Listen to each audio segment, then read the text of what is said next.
A shift has emerged in the way people smugglers are operating, with a jump in the number of asylum seekers arriving by plane. About 80 people a day have arrived since the start of July, sparking fears about a new frontier of exploitation. But the government says it's turning away those who don't deserve asylum.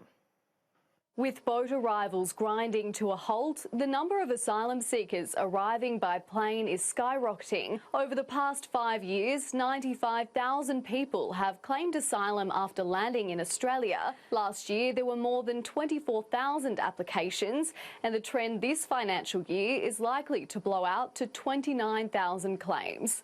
Labor says the figures fuel concerns about people smugglers recruiting workers who travel here as tourists, exploiting them for slave labour as their claims progress through the courts. What we know is that 90% of these people are found not to be refugees. And there's evidence that what is happening is that criminal syndicates, people smugglers, have shifted their business model from boats to planes. They're trafficking people here. But the Immigration Minister has accused Labor of an own goal in seizing on the statistics, claiming the government is managing to turn away more people who don't qualify for asylum. 12,000 permanent visas for people who arrive by boat under Labor. For us, permanent visas for people who arrived by boat in the last 3 years, 0.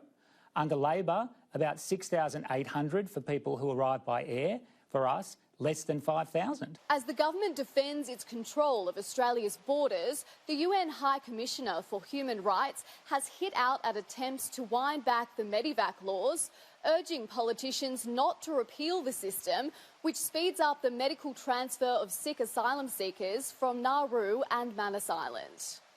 I am concerned that the plans to repeal this law may mean more and costly court battles, with lives being put at risk. I appeal to members of Parliament not to reverse the small steps programs that have been made. The intervention from the UN coming just days after Scott Morrison slapped down negative globalism and international bureaucracies for intervening in Australian affairs.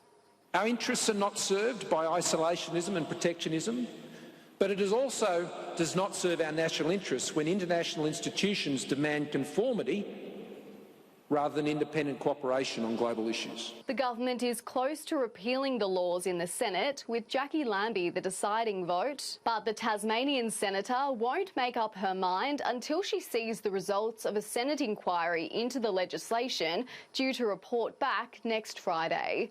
Eliza Edwards, Sky News, Canberra.